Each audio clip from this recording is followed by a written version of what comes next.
Magandang araw po sa inyong lahat mga kababayan at welcome back dito po sa PNR. At ito nga mga kababayan, breaking news, tumiklop ang kamera matapos kumasa, lumusog si former PRRD. Kinansil agad ang hearing, natakot. Ayan mga kababayan, patungkol po riyan ang ating alamin at bibigyan ng komento mula po ito kay Pinas News Insider. Nasa description po ang full video link ng video ito, subscribe na po kayo. At ito nga mga kabayan, nasa thumbnail po natin, former PRRD may pasabog, umatras ang kamera. Nako, stick to the plan ng kamera, nabulabog. So yan mga kabayan, patungkol po riyan, no? At dahil nga po riyan ay eto, papakinggan po natin mamaya yung itong si Representative Ace Barbers, no? Na kung saan dinipensahan niya ang pagkansela ng hearing, no? Bukas sana ito pero inadjust po nila sa 21 na lang daw. Mamaya anuin natin yung rason nila kung bakit kinansil, no? Kinansiled yan, tapos na kasi kinansiled na nila At ito pa mga kababayan, ito nang sinasabi natin, pasabog ni former President Duterte. Ano kaya ito? Mamaya atin pong pag-usapan mga kababayan. At ito pa, last po natin pag-uusapan bago natin i-play yung video. Ito pong si chairperson ng Committee on Good Government, no? Committee on Good Government and Public Accountability, Chairperson Joel Chua, no, ay wala daw, hindi daw politically motivated yung kanilang pag-iimbestiga. Sino kaya ang maniniwala mga kababayan sa kanilang kung hindi kayo politically motivated, di sana dyan pa lang sa report ng COA ay naniniwala na kayo. Pero hindi no? May something kayong hinahanap na hindi nyo pa mahanap. Bigyan natin ng reaction yan mamaya. At ito na nga mga kababayan, simulan na po natin dito kay Representative Ace Barbers. Ito, pakinggan po natin ano kaya ang sasabihin nito, kung bakit, ano yung rason nila kung bakit kinansila ang hearing para bukas. Ito mga kababayan. Now, because of the several witnesses who wanted to give their testimony before the Quadcom, we decided that we should maybe interview them all first. So yan mga kababayan, sa dami daw ng mga witness na gustong mag-testify, ay sila muna yung, sa haba-haba ng inyong paghihintay kay former PRRD, talagang, di ba, inaano pa nga, minamadali nyo si former PRRD na pumunta dyan, tapos eto pala, hindi pa handa yung inyong script. Itong mga witness ninyo, hindi pa pala handa. Tingnan namin, sino ba yung yung mas credible doon? And it will take a lot of time, no, para sa amin. So, pipiliin pa kung sino ang credible. Sino kaya yung mabilis magmemorya ng script siguro mga kabayan, di ba? Pipiliin pa nila yung witness nila, no? Na credible di umano. Lahat namang nang iniimbitahan nyo hindi credible Even kayo, ikaw mismo, Barbers. No? Ikaw mismo, Representative Barbers, hindi ka po credible. Bakit? Puring-puri mo po yung nakarang administrasyon nung nakarang administrasyon, no? Nung ikaw po ang chairman, chairperson ng dangerous drugs diyan sa Kamara. Puring-puri mo po, Kaya yan questionable rin yan sa'yo di ba? Pag sinabi mong credibility, ikaw mismo wala kang credibility. Tapos kayo ngayon maghahanap ng mga witness na credible. Dapat magsimula sa inyo kung credible ba kayo. May credibility ba kayo para, di ba? May credibility ba kayo para ganyan ninyo ang former president? Na kung saan, nung nakaraang, wag na lang. Di ba, pinapakita naman natin dito yung video ni Barbers na kung saan pinupuri niya ang dating Pangulong Duterte. Tapos ngayon, well anyway, ang gusto ko lang i-point out dito mga kababayan, dapat kung hindi rin kasi sila nag-advance advance na magpadala ng sulat man lang kay former PRRD, yung tao lumipad na para bukas, nakapaghanda na. hindi pa pala handa sila sa kanilang mga script, sa kanilang mga stick to the plan and follow the script, mga kababayan. Anong masasabi niyo dyan, mga karibyo natin, ha? Sabi nila, sabi ni si Paduano, diba? Si Paduano, sabi, ano ba tayo dito? Naglolokohan? O eto ngayon, Paduano, ano ba tayo dito ngayon? Naglolokohan talaga. Ito ang totoong naglolokohan, mga kababayan, ha? Ito po talagang naglolokohan sapagkat kung kailan, no, a-attend na, saka naman kinansil at napakalayo pa. At 21 ng November pa ang resume. Sana. Kasi uunahin po nila para memorize, no? Ayon po mismo dito kay Barbers, ha? Yung credibility, yung may credibility na witness lang ang kanilang papaharap. Ibig sabihin, yung may mga, syempre, di ba? Pag sinabing credibility, mga kabayan, mabilis yan magmemorya. Mabilis po ang ano yan, mag-process. Yung iba nga, mga attorney na, pero naglo-loading pa rin, di ba? Kaya kailangan po nila ng mahaba-habang oras, sabi ni Barbers, di ba? Kailangan po nila mahaba-habang oras para mamemorya pa yung mga script nila. Ako po. Delikado ito. So, ito mga kabayan, ito pang pasabog ni former President Duterte. Former President Duterte. Kinadismaya ni dating Presidential Chief Legal Counsel at spokesperson Attorney Salvador Panelo ang anyay bigla ang pagkansila sa na-schedule na pagdinig sa House Quad Committee ukol sa umano'y extrajudicial killing at war on drugs. Bukas sana yan, November 13, no? So, sa November 21 na lang daw, idaraos ang naturang pagdinig. Pero hindi po natanggap yan ng ganun-galon na lang, no? Ng kampo ni dating Pangulong Duterte. Ito po ang kanilang gagawin. Former President Rodrigo Duterte and ito si Attorney Panelo, will go to Batasang Pambansa tomorrow, at 10 a.m. and kukumprontahin itong mga inayukat na ito. The Quad Committee, no, members, why after demanding his presence and accepting their invitation, and coming here last night, they will just cancel it without prior notice. Ganun talaga, agad-agad ng mga kababayan. Siguro kinabahan sila, hindi pa handa yung mga witness nila, baka umurong ang mga young balls. Kailangan pa nilang maintenance. Parang manok na isasabong, mga kababayan, di ba? Itong mga witness nila, parang mga manok na isasabong. Medyo ano masasabi nyo dyan, mga kababayan? Kailangan turuan, no? At painumin ng mga tabletas para lumakas ang loob. Itong mga mga witness, no? Well, anyway, ayan po, pasabog ni dating Pangulong Duterte. Bukas aabangan po natin yan kung ano. Sana i-cover po ng mga mainstream media para malaman ng buong bansa kung ano ang sasabihin ni dating Pangulong Duterte at kung ano ang kanilang mapagkakasunduan. So yan, mga mainstream media, baka naman, pa-cover naman para malaman ng taong bayan. Okay? Well, anyway, kahit hindi nyo i-cover, talagang lalabas yan bukas, no? At abangan po natin kung anong nito. Kasi kung ikaw iimbitahan tapos ika-cancel, di ba? Malayo pa yung pinanggalingan mo, edi magagalit ka talaga. Sana lang hindi mapi-ay itong mga hinayutak na pabukas, mga kababayan. So ito, mga kababayan, yung sinasabi kong about kay Joel Chua. Sabi niya po, hindi po, ito, news update 4 hours ago mula po sa PTV. Nanindigan si House Committee on Good Governance and Public Accountability Chairperson Joel Chua na walang bahid politika. No, walang bahid politika ang isinasagawa nilang pagdinig sa umano'y fund misuse sa OBP at DepEd. Nako, itong DepEd, napakatagal na nito. Ano bang fund misuse? Hanggang lang naman kayo, hanggang confidential fund. Ang tagal na niyan, mga kababayan, pero hanggang ngayon, nandyan pa rin sila. Okay?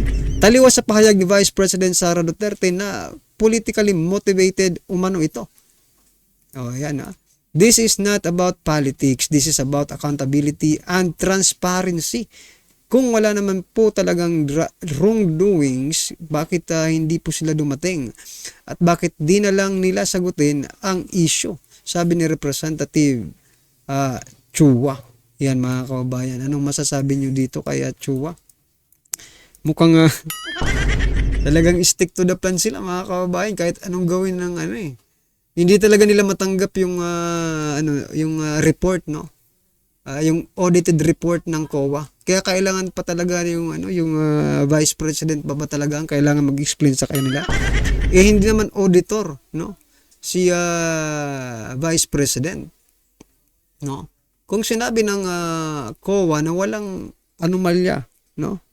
Good, no? Walang anomalyang ginawa, nagamit ang pondo sa maayos, no? O bakit kailangan mo pang questionin? Ano na yan eh. Yan na yung talagang right department, right kumbaga tao, di ba? Yan ang tamang tao na nagsasabi sa iyo tungkol sa mga audit. Pero kini-question nyo pa rin dahil meron nga kayong hinahanap at hindi po pondo ang hinahanap ninyo. Naghahanap po kayo ng kamalian na hindi nyo talaga mahanap, no? Para sabi nga ni Vice President Sara Duterte, kayo ay mga fault finders or fault finding. Hindi po investigasyon yan, kundi fault finding. Ayan mga kababayan, ano pong inyong opinion dyan kaya Representative Joel Chua? Ito na mga kababayan, sama-sama at sabay-sabay po natin pakinggan, panoorin at bigyan ng komento ang video ito. Ito na po.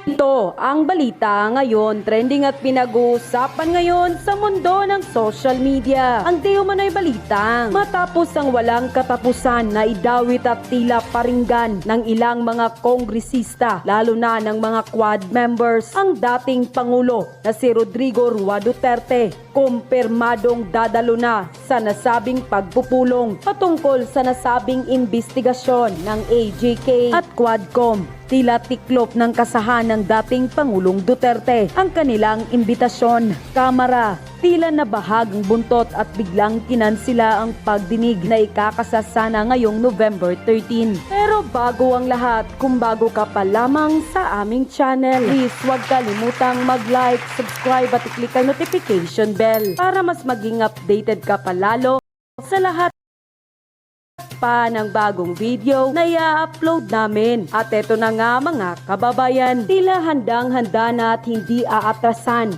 ng dating Pangulong Rodrigo Duterte ang ilang kongresista, partikular na ang miyembro ng Quad Committee na siyang tila magpailang beses na dinawit at binatikos ang pangalan ng dating Pangulong Duterte sa investigasyon ng AJK noong kanyang administrasyon. Tila maghaharap-harap sila ng mga kongresista tulad ng Manila Representative na si Congressman Benny Abante na magpakailang beses na binanatan at tila binatikos ang dating Pangulong Duterte at tila pilitang may mga human rights violation di umano ang kanyang naging programa laban sa kampanya kontra droga. Tila tahasang pinanindigan pa umano ng ilang mambabatas ng Quad Committee na dapat ipaliwanag raw ng dating Pangulo ang kanyang sarili. Lalo't tila ikinanta raw siya ng mga dating gabinete at opisyales na kanyang inupo sa panahon ng kanyang administrasyon. Isang araw lamang ang lumipas matapos lumabas ang pahayag ng kongresista na si Benny Abante. Tila tahasang sinagot agad siya ng dating Pangulo Duterte. So yan mga kabayan, kailangan iharap nila yung mga witness nila, lalo na po itong si Garma. Diba mga kabayan, kailangan iharap nila yan kay former President Duterte. Kasi malalaman na rin naman natin kung nagsisinungaling or hindi, diba? Sa kanya palang pagsasalita, ito talaga maganda dito mga kabayan kasi harapan ito. Sana wag lang nilang pasagutin ng yes or no. No, itong si dating Pangulong Duterte, hindi rin naman ito papayag na yes or no lang ang ipapasagot sa kanya mga kababayan. May malilintikan dito pag ginawa nila yan. Kailangan talaga mag-explain, no? Mas maganda nga makarinig tayo ng mga PI dyan para ma-PI talagang mga ito, di ba? Kailangan iharap po nila yung mga mga testigo. Wag nilang itago nung sa hearing sa Senado, tinago nila di ba? bigla na lang yung iba nagkasakit eh. At tahasang pinatunayan na hindi siya aatras sa mga ginagawang investigasyon ngayon ng Quad Committee sa Kongreso. Banat pa ng dating Pangulo, hindi raw siya tatalikod di umano sa mga walang katapusang akusasyon laban sa kanya at tila kanya raw sampalin ng katotohanan ng mga ilang mambabatas kung kaninong panahon ang dapat raw paniwalaan ng taong bayan ang kanyang administrasyon kung saan malaya kang makakalakad ng walang takot sa kalsada at napasuko niya ang mga adik kumpara sa kasalukuyang administrasyon ngayon kung saan tila lantaran na at naglipa. So, yung administrasyon ngayon, mga kababayan, sinasabi na, di ba, parang ini-encourage pa yung mga kababayan natin na gumamit ng pampahaba daw ng oras ng pagtatrabaho. Ayon po yan sa mismo sa PNP, sa chief ng PNP na si Marvel at saka kanyang spokesperson na si Fajardo, mga kababayan. Nakakatulong daw sa ekonomiya, no? May ambag sa ekonomiya itong illegal na droga kasi nagpapahaba daw ng oras ng pagtatrabaho. Aba, acceptable ba yan? I-comment nga ng mga kababayan natin, aba, kailangan magano na kayo. Resign na kayo mismo, ora mismo. Hindi po yan makakabuti at nakakabuti sa ating mga kababayan. Pero inyo, ini-encourage pa. Diba? Ang illegal ay illegal po. Kapag ganyan ang usapan, dapat kayo po ay nasa panig po ng legal. Huwag niyo naman pong ipagtanggol ang mga ito. Diba? Sa panahon ni dating Pangulong Duterte, ito sumusuko ang mga ganito. Ngayon, lantaran na naman po sila, mga kababayan. Panana sa kalsada ang ilang lulong sa ipinagbabawal na gamot matapos ang imbitasyon ng Quad Committee ay tila nabahagang buntot ng mga ilang buhayang mambabatas ayon sa ilan nating mga kababayan. Matapos tila biglang mag-iba ang ihip ng hangin dahil bigla na lamang inanunsyo ng Quad Committee na hindi na matutuloy ang pagdinig na siyang pumasa ang dating Pangulong Duterte ayon pa sa inilabas na balita ng SMNI sa kanilang post online. Kamara, tiklop ng kasahan ni FPRRD. Hindi na muna itutuloy ng House Quadcom ang investigasyon sa war on drugs sa ilalim ng Duterte administration. Ito'y kahit kakasana-sana sa kanilang pagdinig si dating Pangulong Rodrigo Duterte para sagutin ng personal ang katanungan ng mga mambabatas. Sa halip na sa November 13, mauurong na sa November 21 ang investigasyon. Humingi naman ng paumanhin ang Quadcom sa dating Pangulo. Unquote. Tila tiklop ng kasahan ng dating Pangulong Duterte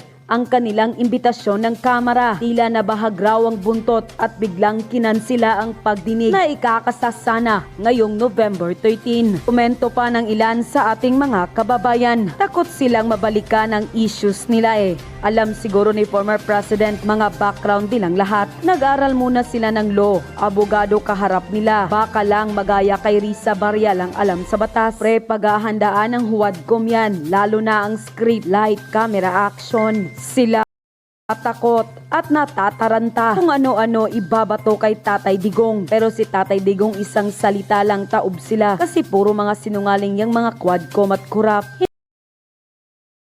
So yan mga kababayan, kansilado nga at this is not acceptable sa part ni former President Duterte, di ba?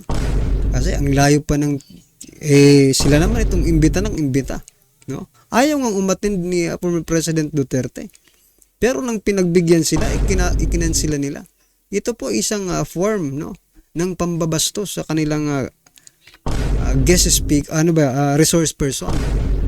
Kasi buti na lang kung nandyan lang yan matanda na rin mga kababayan, kaya kailangan po dapat kung ano yung schedule, yun talagang sundin ninyo. Wag nyo nang dahilan na pipili pa kayo ng mga credible or mga witness, credible witness, di ba? Matuturuan nyo pa yan di ba? Baka kausapin nyo na naman. Kinakausap nyo nga, di ba? Ito na yung proof mga kababayan na kinakausap nga nila itong mga witness before mag-testify doon sa hearing na talaga, di ba? Kasi, ito, kinansila. Dapat bukas na yan eh. Pero kinansila muna nila kasi kakausapin mo na yung mga witness. Anong masasabi niyo dyan? Baka maano naman ko ng subornation to perjury, di ba? Kasuhan nyo nga yan lahat, former President Duterte ng subornation to perjury. Para, di ba? Magkaalaman na. Baka mamaya kinausap lahat ng witness at nabigyan na ng script. Well, anyway, mabigyan man yan ng script. Isa lang din naman ang kalalabasan yan eh. Lalabas po ang katotohanan. Diba? Katotohanan lang ang lalabas dyan. Wala nang iba. Kahit bigyan nyo pa yan ng script. Taong bayan pa rin po ang taong bayan pa rin po ang magdidesisyon kung maniniwala sila dyan sa mga sinasabi ng inyong mga witness. Maging kayo. Ito nga si naliinis ako dito kay Barbers. Bakit? Kasi, di ba, yung mga sinasabi niya noong nakarang administrasyon, talagang puring-puri niya mga kababayan. Halos, grabe yung papuri niya kay dating Pangulong Duterte. Pero ngayon, ibang-iba na. Grabe. Isa kang legend ka talaga. Legendary ka, Barbers. Well, anyway mga kababayan, ano man pong inyong opinion, reaction patungkol po sa video ito ay comment lang po sa baba para at least alam po natin mga kababayan ang inyong opinion. Maraming salamat po.